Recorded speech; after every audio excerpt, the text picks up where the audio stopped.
All right, that is matters education, but let's move into another issue of refugees. Refugees from Africa's water nations, especially from the East and Central Africa countries, flee their countries into Kenya in pursuit of refuge. On arriving, they are admitted into Kakuma refugee camp, where the United Nations High Commission for Refugees, that is UNHCR, is mandated to take care of their welfare. It turns out that these refugees find it difficult to tolerate the harsh condition at the camp and eventually resolve to exit and move to the capital, Nairobi. Brani Tava visited with these refugees in Nairobi and filed the following report. The common saying, water under the bridge, is used to describe a situation that is forgotten at the prevailing moment and consequently no longer regarded as important. The truth of this saying is evidenced in this bridge situated at one of the Nairobi's gateways in Westlands. This footbridge is home to a range of nationalities including Ethiopians, Somalis, Ugandans, Burundians, but the majority are Congolese. Under this bridge, there are mothers with children who know no other home but this place beside one of the busiest highways in Nairobi, the Waiyaki Way. After spending the night in the cold cuddling up to their mothers, in the morning they hit the streets to beg from passers-by to break their fast.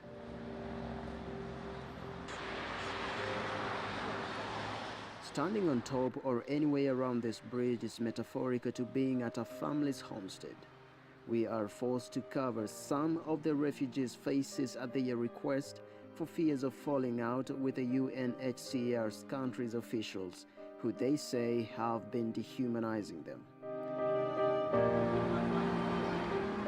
Bumugisha Didier is a Burundian refugee in Kenya and is lamenting on behalf of his ilk, who do not have the guts to raise their voices against the UNHCR officials in the country. He says despite being accorded the care and attention he deserves, the refugee agency in the country has mistreated them, including jailing them. Nilikimbia vita kutoka huko Burundi kufika hapa Kenya, nikakimbilia UNHCR kuomba msaada. I ran away from war in Burundi, and when I reached in Kenya, I approached UNHCR for help, but instead of getting help, UNHCR officials oppressed me. One of them is called Gatua Mwangi, who got me arrested, taken to Kileleshwa police station, then to court in Kibera, then to Nairobi West prison. Inaitwa Nairobi West prison. Didier says their efforts to approach the Kenyan government officials have been bottled up. According to Didier, the Kenyan government has far detached itself from meddling with their well-being, pointing to the UNHCR as their only source of help. Maofisa wanatokaga kazi hapo kwa hiyo ofisi ya UNHCR. The officials pass here from the offices when they break for lunch or even for the day, and all they can do is sneer at us. They don't even help us in any way. When we go to the offices, they tell us that our help is to the UNHCR. It makes me wonder where funds and donations offered by the organizations and UNHCR in Geneva go. These are young children here. Some are not even 1 year old or even 2 year old and are already sleeping in the cold with no food. Their mothers begging all the time. This Somali woman, identity withheld, is pouring out her frustrations to me, telling of her trying moments, especially when the city experiences extreme weather conditions. Bearing in mind when the sky is open above Nairobi, not only rodents and reptiles are flushed out of the ground, but millions are left homeless owing to the floods. The refugees, whom some vow not to return to their home countries, say they are sick and tired of their situation in Kenya and would reconsider seeking refuge and asylum in other countries. My encounter with Alice Oji, a gospel musician from Nigeria, filled my heart with tears. When we are discriminating among ourselves, when Africans are crying, we are united Africans. When this nationality hates this one, you discriminate against this one. You don't want Rwandans, you don't want Burundians, you don't want Congolese, you don't want Nigerians, you don't want Ugandans, you don't want nobody. Then why keeping them in their country and collecting money on their behalf? You take them to where they will be wanted, where that they'll be appreciated. You let them go to the countries that will know their value.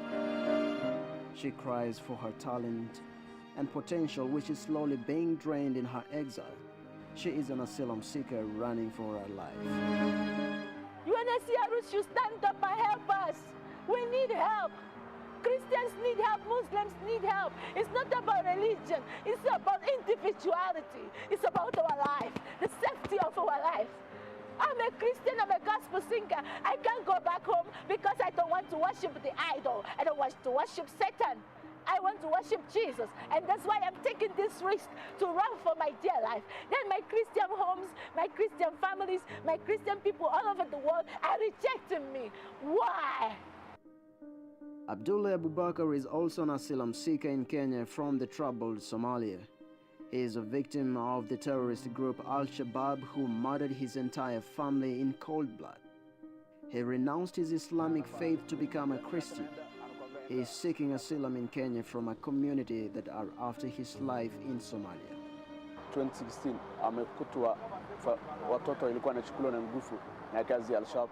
In 2016, Al-Shabaab were abducting children and loaded on trucks, and I was one of them. They were teaching us on how to set and set off bombs, disassembling and assembling of guns. That is the training we were put into. We were also taught to pose as shoe shiners, but we had bombs ready for detonation with us. I refused all these, and they threatened to slaughter me.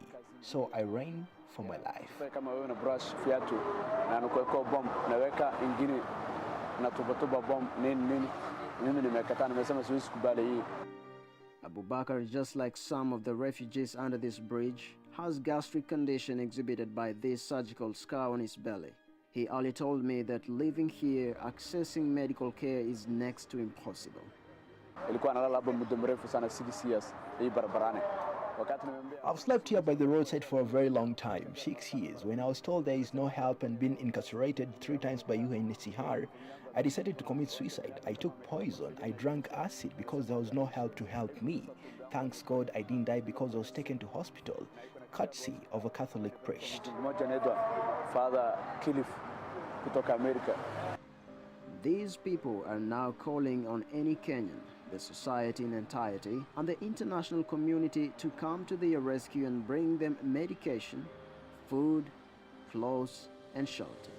When I contacted the UNHCR for their comments, they responded through an email in which they denied all of the allegations leveled against their office by the refugees and asylum seekers, as I quote. Refugees in Kenya primarily reside in Kakuma and Dadaab camps.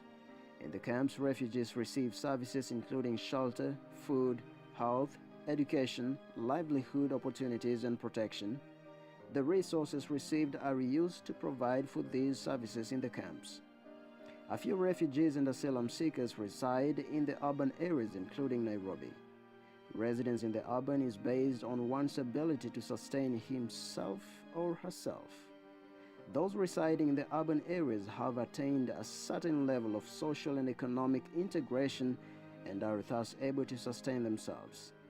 A minority with specific needs receive limited support from UNHCR and partners. This is the place that these refugees spend the nights outside under this bridge. As I was told by my friend Breeze from Congo Brazzaville, it was difficult in Kakuma refugee camp up North Kenya, and that's the reason why they decided to flee the camp and come to the city. But it was only from frying pan into the fire. Brian Itava, KUTV in Nairobi.